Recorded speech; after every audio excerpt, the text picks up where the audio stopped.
Hello viewers, welcome to Bratati Science class. I am Bratati and today I will take you to the tour to weather, climate and adaptation. So let's begin with the heading, that is today we will learn about weather, climate and adaptation in animals.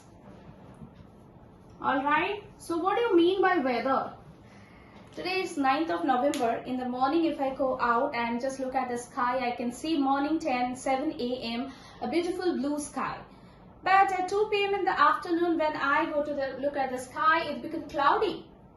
A lot of clouds are there, black clouds, it's dark. So in the evening 7 p.m. the rain starts. So this is the condition of the atmosphere that is changing in our day-to-day life. This is weather. So weather is basically the change in the atmosphere in daily life, in day-to-day condition of a particular place, right? So weather depends on few parameters. What are those? Like we check on the temperature. So first point, weather, day to day change in atmosphere, okay, and we measure the temperature, the humidity, the wind speed, the cloud is present or not, precipitation, this is nothing but the rainfall. So these are few elements of weather that we check. The meteorologist, right, they check on and they predict the weather. They say about the weather forecast for a week or for a month, and it may be true or it may not, because it's the simple prediction. You may have heard that we always say weather is so unpredictable. In the morning it was so bright sky and in the afternoon now it's raining. So we cannot predict weather, but still meteorologists,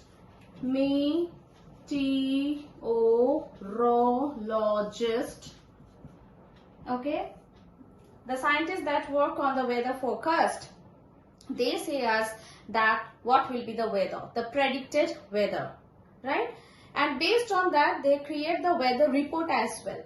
So one by one parameters. Now if we see the temperature, so temperature is how hot or cold is the weather or the atmosphere, and it is, as we have learned in the chapter of the temperature, heat and temperature, there we have seen the temperature is measured in degree centigrade, right? So in a hot summer day, we can just see the temperature can rise up to 40 degrees centigrade if we are living in a tropical area. That is, we are placed near the equator, where it gets the sunlight almost all the time, right? So that is the temperature, and during the winter season it can be as low as even 10 degree.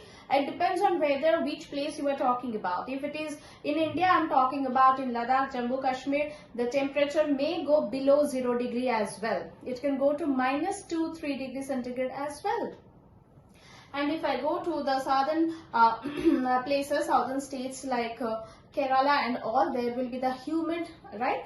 The humidity. Now coming to the next parameter is the humidity. The humidity is the amount of moisture present in the atmosphere, or we can also call it the amount of water vapor present in atmosphere.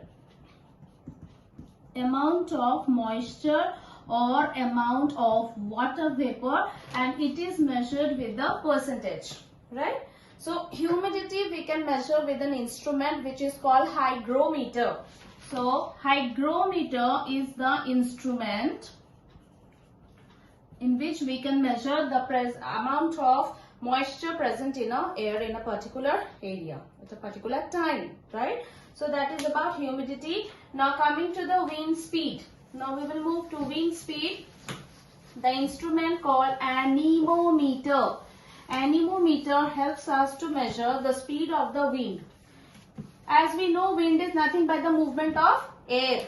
So wind speed is measured by anemometer, and it's a movement, so it's measured in kilometer per hour, right? The movement of air. The Unit is kilometer per hour. Here is anemometer. Right? So this is wind. Next is the cloud. The cloud is generally, if you see a weather report from your newspaper or in your phone, every day we can check on this. The cloud, they say that it's partly cloudy or it's mostly cloudy. So whether it's a cloudy or not, that means if in the air more humidity is present, more water vapor is present, then it will be more cloudy, more humid. The next one, we can go to the precipitation. That is nothing but the rainfall.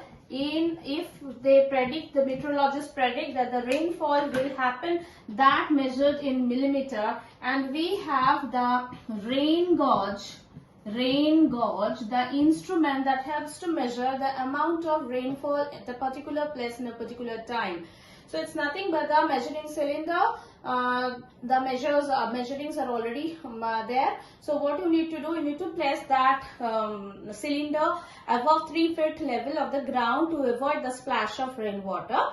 And you need to collect the rainwater and measure it, and you will find out the millimeter of rainfall at a particular time. So that's precipitation. Now this precipitation, depending on the area, it can be the liquid or the solid that falls from the atmosphere. The liquid forms in the rain, and the raindrops, and solid in the sense the snowfall. You know those cold regions, Liberia and all, there are the snowfalls. That is nothing but the solid form of the raindrops. So this is about the weather, right, and the parameters of it. So now let's move to the climate part. So if weather is clear, I want to show you a weather focus report that is present with me. You can check here, the dates are from 9th of November to 23rd of November. So today is 9th of November. So they are saying, look at this, temperature 30 and 20 degrees centigrade. So we have a thermometer that can measure the maximum and minimum temperature of a day. So here you can see the maximum temperature shows 30 degrees centigrade and the minimum temperature shows 20 degrees centigrade. Next is, they are saying the weather, the passing showers mostly cloudy. Again it comes for the cloudy, mostly cloudy. That means the clouds are there in the sky. Next, feels like 31 degrees centigrade. Wind speed is 14 kilometer per hour. So here you can see the wind speed. Next is humidity. Again in percentage, the amount of water vapor present in the air today in the atmosphere is 70%. And chance of rain, precipitations, you can see here precipitations, that is the rainfall. They said it is 71% chance of 2.3 millimeter rainfall. This is the prediction for today's weather, and you can see this is the whole month weather forecast, and it's done by the meteorological department of government. And whether it's going to be true or not, we are not sure, but we can be precautious. These are for our precautionary measure. You can plan ahead that whether it's going to rain or not, accordingly you can plan. So this is one kind of weather forecast report. I hope you can all check it in your daily newspaper or your mobile phone. You can see that how this weather forecast and how these parameters are important, right? So now can we move to the climate? Okay, so let's move to climate. Now what did we learn in the weather? That is the day-to-day change in the atmospheric condition.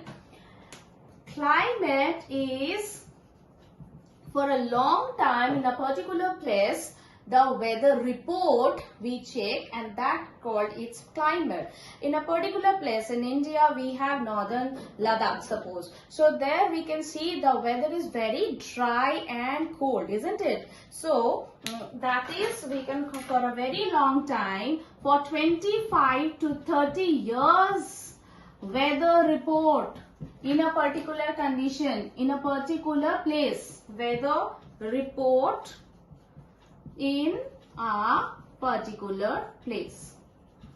That is climate. For example, in India only, we see in Ladakh, we can call it dry and cold climate. Now coming to the northeast part, suppose you tell Bengal, okay, there you can see mostly it's hot, wet, Now if you say it's Rajasthan, there what should we write? It's hot and dry. And what should we write in Kerala? That is mostly humid all the time. It's wet climate, right? So in different parts of India, the north, the east, the west or the southern part, the climate is different. And this climate is depends on few of the parameters. For example, number one, the distance of a particular place from the equator. As you know, the places near the equator, these places, they get the direct sunlight all the time. So these places are comparatively more hot. So these places are comparatively more hot, and as we go up and down towards the polar region, the temperature lowers down, right? So this depends on the climate, the distance from the equator, the location, and also the location from the sea. Near the sea, you can see the weather or the climate is more humid, right? More water vapors are present there. But if you go away from the sea, then again the humidity will be less. Next thing is altitude. Now if you go, you know the hill station. So down the temperature, whatever the temperature it is, as you go up, the temperature lowers, isn't it? So as we are going to the high altitude, the temperature lowers. Automatically it affects the climates of that place, right? There. So this is about the climate. So what are the basic difference between the weather and climate? Weather is for a very short period of time. It can change in a day, and climate is for a very long time, minimum 25 years to 30 years, right? So weather is so unpredicted. Climate, we can make sure that this is only, we can tell that this is the climate of this particular place. So it's more permanent, and weather is temporary. The weather can change and it's very unpredictable. So now, and you know the basic difference between the weather and the climate, right? So based on this climate, animals have to adapt themselves. Now what are the adaptations and what is acclimatization?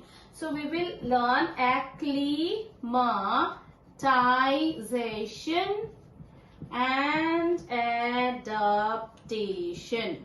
So the basic difference between these two, acclimatization is a temporary or short time change that happens in the animals to survive in a particular condition.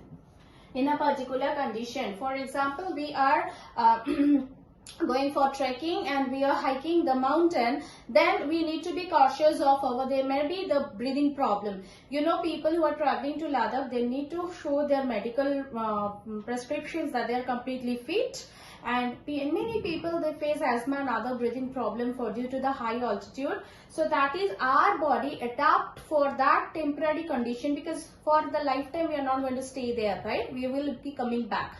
So the change in our body for the animals, that for a particular time to adjust to the environment, to the surrounding, that is acclimatization. Rather, adaptation is basically a permanent change in animal's body or a living being's body. It's permanent change, it's not temporary.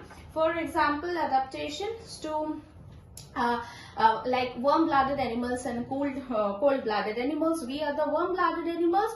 We cannot change our temperature, our body temperature based on the surrounding. But cold-blooded animals, like the reptiles, the snakes, all, they can change their body temperature to survive in the surrounding. If it is cold outside, they will make themselves warm, hot. You can see they roll around and they make themselves hot. So that is adaptation, right? The change that happens and occurs in our body to survive in a particular place for a long period of time or permanently, that is adaptation. So the basic difference, acclimatization is temporary change and adaptation is permanent change. Now today we are going to learn the adaptations of animals in two particular regions. One is polar region, another one is tropical rainforest region.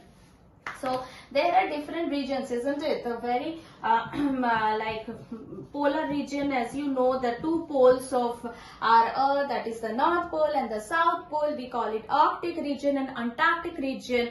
If you consider the climate of that place is severe and extreme. Why?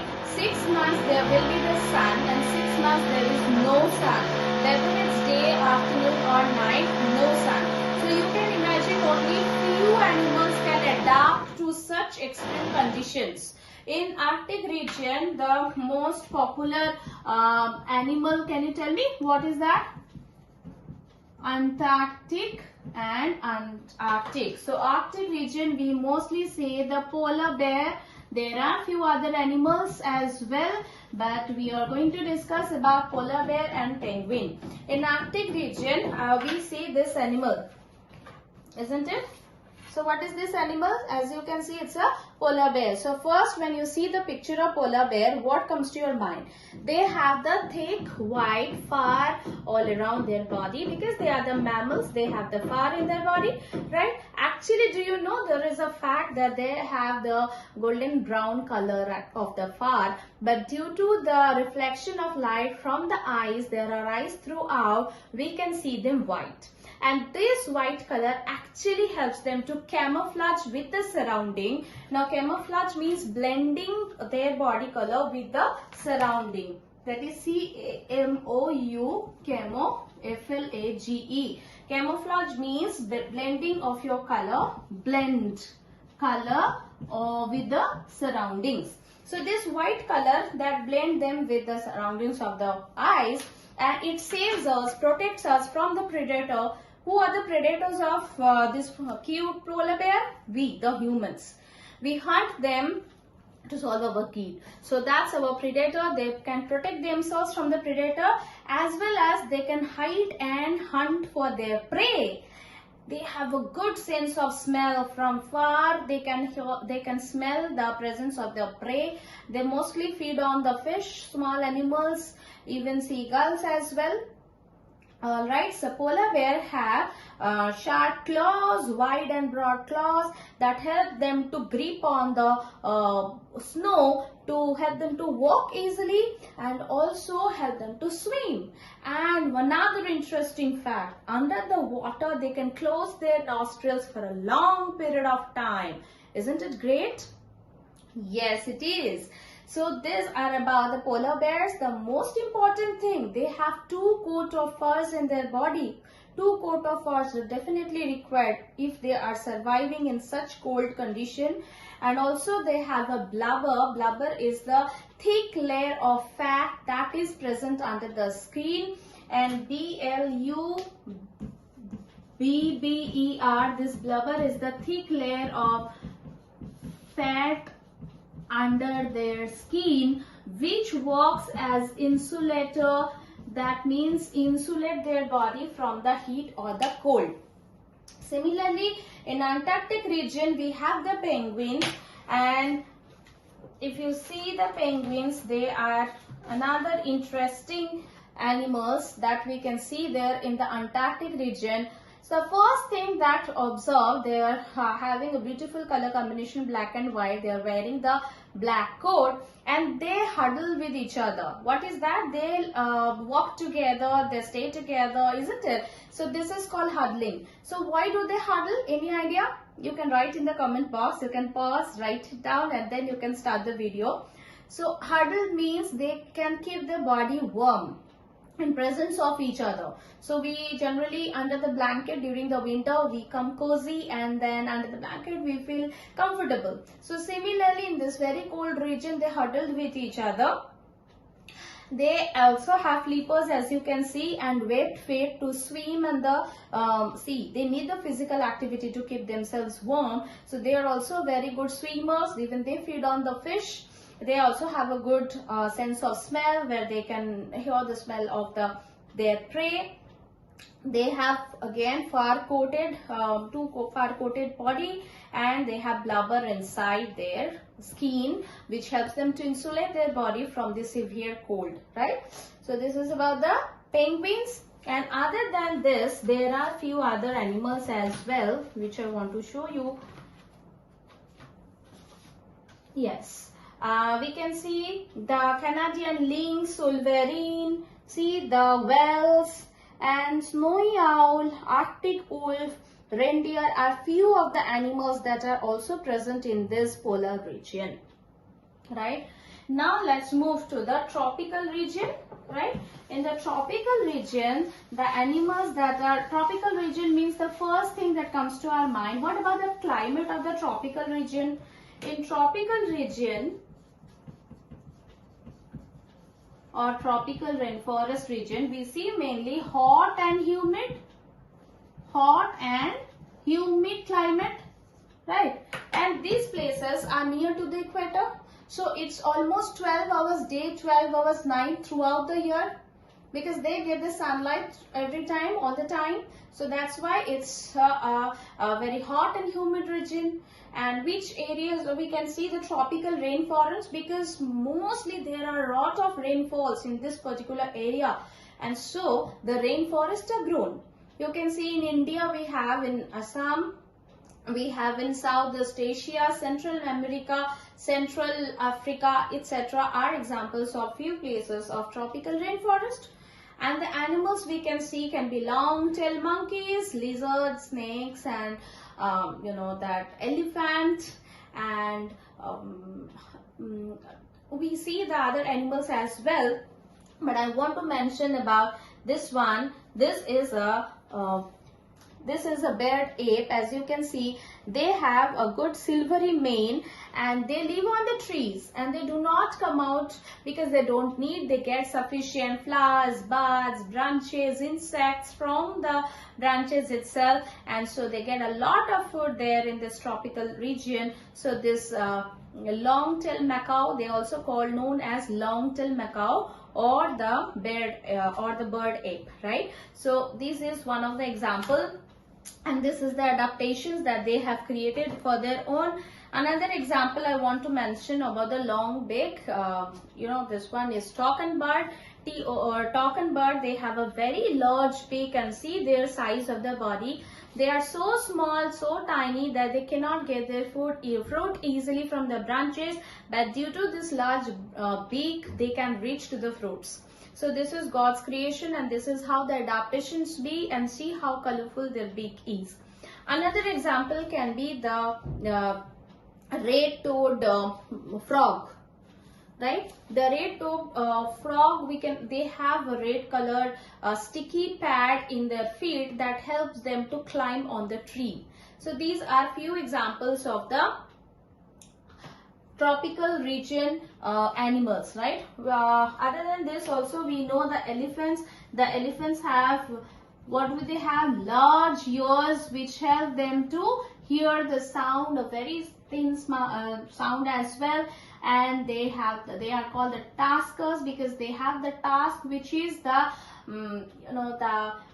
the teeth that is changed to the tusk, modified to the tusks, and these tusks helps them to break the branches of the tree, and they love to eat those branches of the tree or the bark of the trees.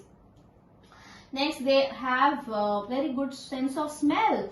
As well, because as you know, they have long trunk, and so they can just hear the smell from the very far away. So these are about the elephant, and as we have told about the toucan bird, as we know about the bird ape, are few of such examples, right?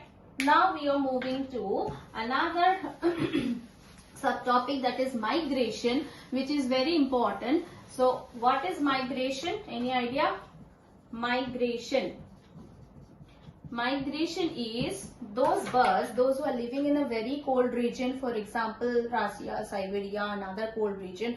They cannot bear such severe chilled cold condition.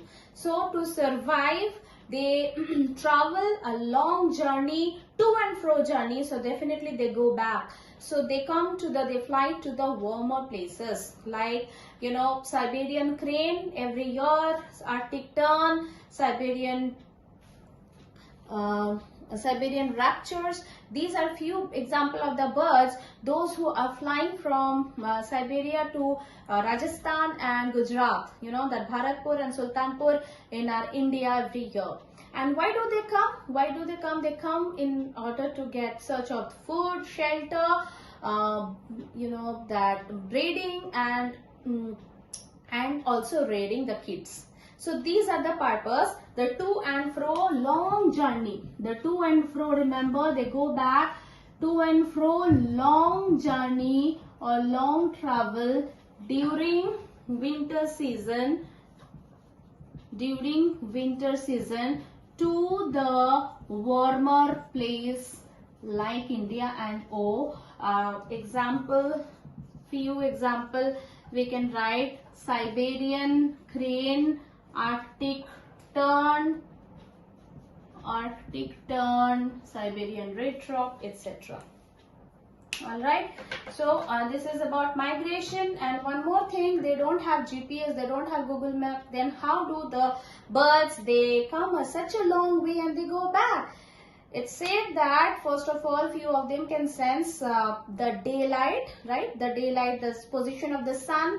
They also can sense the magnetic field of the earth, and few of them can remember few landmarks. So this is how they can travel from one place to another in such a long distance without any GPS and Google Map, right? So I hope that you love today's sessions. I request you to subscribe my channel to get all the videos, and please click the bell icon to get all the notification beforehand. Like and share with your near and dear ones. Stay safe, stay healthy. See you in the next class. Bye-bye.